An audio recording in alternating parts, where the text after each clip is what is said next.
सांसद चंद्र प्रकाश चौधरी ने पार्टी कार्यालय में जनता दरबार लगाया। इस दौरान उन्होंने सैकड़ों लोगों की बातों को सुना और उनके समस्याओं को निदान करने का काम किया। वहीं दूसरी ओर आजसू पार्टी के द्वारा बोकारो थर्मल एवं चंद्रपुरा थर्मल प्लांट के छाई ओवरलोडिंग रोकने के लिए स्थानीय जनता की मांगों पर ओवरलोड छाई रोको आंदोलन किया गया था, जिस पर NIT में दिए गए विवरण के आलोक को देखते हुए DVC प्रबंधन के द्वारा एक पत्र निर्गत किया गया।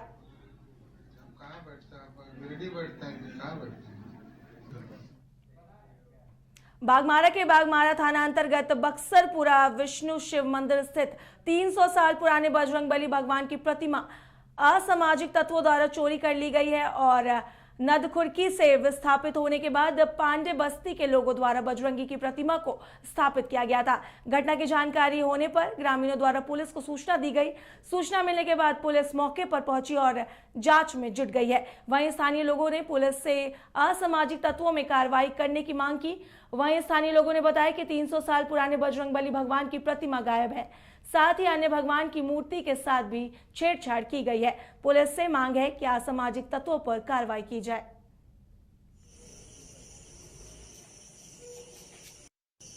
शाम को लगभग 5:30-6 बजे पंडित जी आए अपना अगरबत्ती माचिस लेके आरती करने के लिए।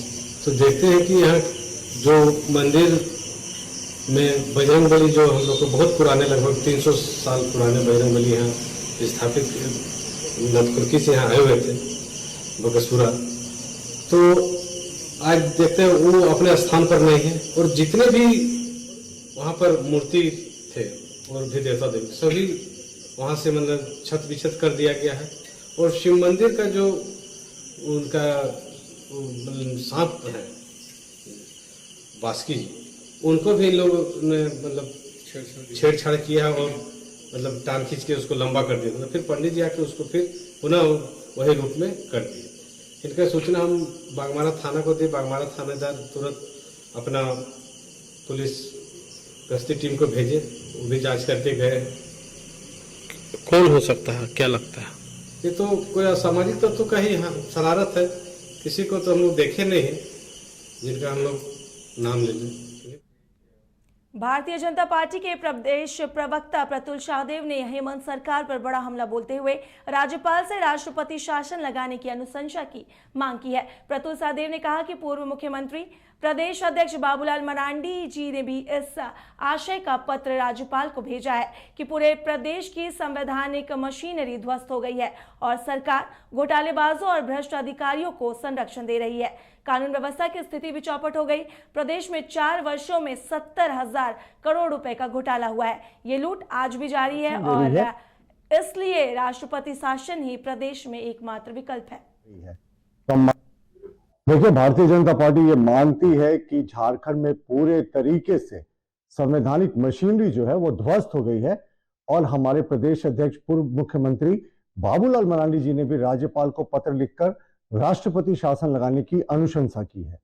और हेमंत सोरेन के 4 वर्षों के कार्यकाल में लगभग 70,000 करोड़ का घोटाले हुआ है और जो भी घोटाले करने वाले अधिकारी हैं या उनके नेक्सस में जो भी कुख्यात घोटालेबाज हैं उनको कहीं ना कहीं सरकार संरक्षण दे रही है और उनके खिलाफ केंद्रीय एजेंसियों के जांच में अवरोध पैदा कर रही है। तो हम मानते हैं कि यहाँ की पूरी संवैधानिक मशीनरी ध्वस्त हो गई है, इसलिए राष्ट्रपति शासन झारखंड में लगाने की आवश्यकता है।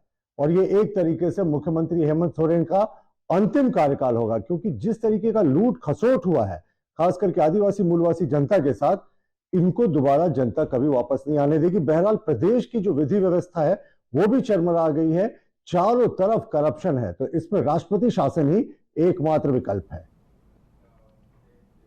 बेरमो के बोकारो थर्मल DVC का संयुक्त मोर्चा यूनियन के द्वारा विभिन्न मांगों को लेकर ADM बिल्डिंग का घेराव किया गया और आंदोलनकारियों का कहना था कि वर्षों से लंबित मांगों को लेकर ADM बिल्डिंग का घेराव किया गया है।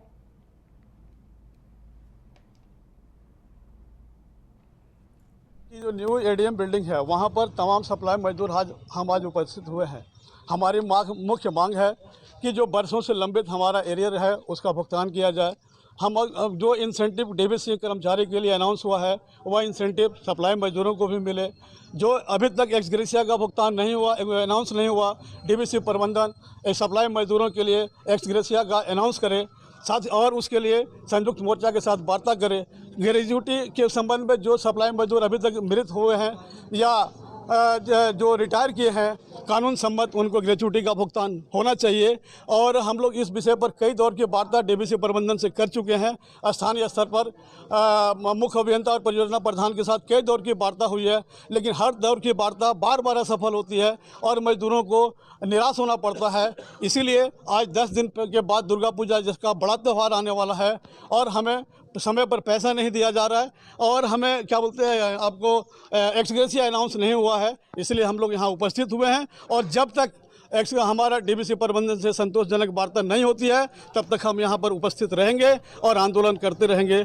धन्यवाद। की जो बोकारो सदर अस्पताल में कैदियां सुरक्षित हैं। कभी भी सदर अस्पताल में बड़े घटना का गवाह बन सकता है और इस अस्पताल में जिले भर के थाने और कारा से आए कैदियों का इलाज होता है या फिर पुलिस अभिरक्षा में उन्हें भर्ती कराया जाता है। फिलहाल अलग वार्ड नहीं रहने के कारण सामान्य वार्डों में ही कैदियों को भी भर्ती कराया जाता है। इसको लेकर ना तो अस्पताल प्रबंधन के जहन में बात आई और ना ही सिविल सर्जन के। यदि कैदियों के साथ कोई अनहोनी होती है तो आखिरकार जिम्मेदार कौन होगा? मामले को लेकर जब सिविल सर्जन से बात की गई तो उन्होंने इस मामले पर त्वरित संज्ञान लेते हुए उपाधीक्षक को अविलंबित एक वार्ड कैदी वार्ड बनाए जाने का आदेश दिया है।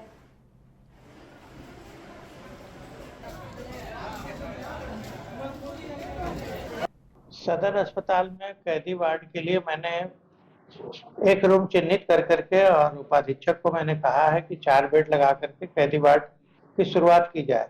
जो भी कैदी अति गंभीर बन करके जो आते हैं तो उनका सही से उपचार हो और उसके गार्ड के भी रहने की व्यवस्था और थोड़ा सिक्योरिटी भी उसका मेंटेन किया जाए कि उधर लोगों का आना जाना कम हो।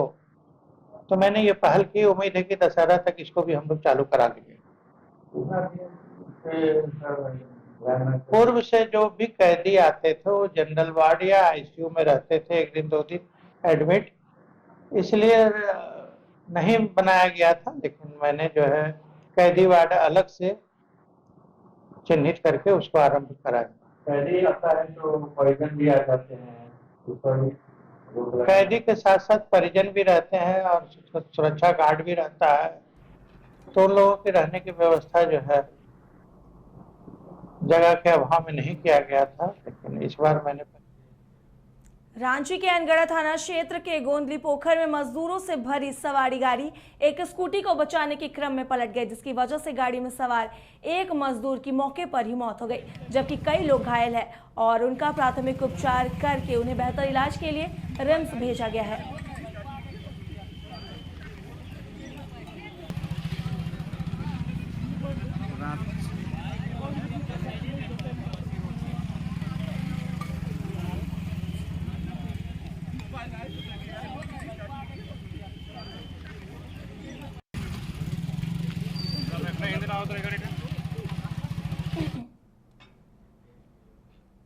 हजारीबाग सांसद जयंत सिन्हा कोडरमा के चंदवारा में एक शिक्षक की भूमिका में नजर आए।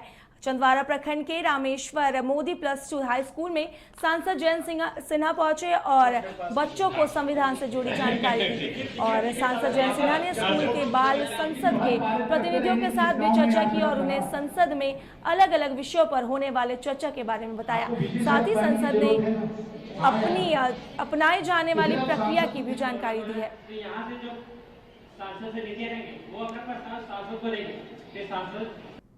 और बहुत ही अच्छी तरीके से ये मास्टर क्लास हुई है और मास्टर क्लास में जो हम पूरे क्षेत्र में स्कूलों में करते आते हैं उसमें हम सरकार के बारे में, संविधान के बारे में, देश के बारे में बातें रखते हैं और बच्चों के साथ संवाद होता है, प्रश्नोत्तर होता है बच्चों के साथ और बहुत खुशी से बच्चे जो हैं जवाब देते हैं और हम लोगों का बहुत रोचक और मनोरंजक समय इस तरीके से गुजर जाता है। कुछ घोषणा भी किया है आपने? जी, मैंने घोषणा की जयंत बाबू की मास्टर क्लास की समाप्ति पे, वो यह थी कि ये बहुत अच्छा हाई स्कूल है, यहाँ बच्चों के लिए पुस्तकालय में हम लोग और साधन दें, उनको पुस्तक भी दें, कंप्यूटर भी दें, तो उसके लिए हमने सांसद मद से घोषणा की है और यहाँ का पुस्तकालय हम लोग और भी बेहतर बना देंगे। पहली तो मैं ये कहना चाहूंगी कि जयंत सर के क्लास में मुझे बहुत अच्छा लगा। पहली बार मैंने देखा कि कोई ऐसा बोला। मुझे ये बात बहुत अच्छा लगा कि उन्होंने सांसद और संविधान के बारे में बताया। उनकी बातों से मुझे प्रेरणा मिली कि संविधान और सांसद हमारे लिए कितना जरूरी है। हम जो सांसद में बातें यहाँ जो स्थानीय सरकार की बातें करते हैं वो नहीं, सांसद को पूरे देश को चलाना होता है और सांसद में हमें वही बातें करनी चाहिए जो हमारे देश के विकास के लिए हो। यही इसलिए जयंत सर के क्लास में मुझे बहुत अच्छा लगा, क्योंकि उन्होंने हमारे देश को विकसित करने के लिए जो माध्यम बताए हैं वो मुझे बहुत अच्छा लगा। और बहुत ही अच्छी तरीके से ये मास्टर क्लास हुई है। और मास्टर क्लास में जो हम पूरे क्षेत्र में स्कूलों में करते आते हैं उसमें हम सरकार के बारे में, संविधान के बारे में, देश के बारे में बातें रखते हैं और बच्चों के साथ संवाद होता है, प्रश्नोत्तर होता है बच्चों के साथ, और बहुत खुशी से बच्चे जो हैं जवाब देते हैं और हम लोगों का बहुत रोचक और मनोरंजक समय इस तरीके से गुजर जाता है। कुछ घोषणा भी किया है आपने?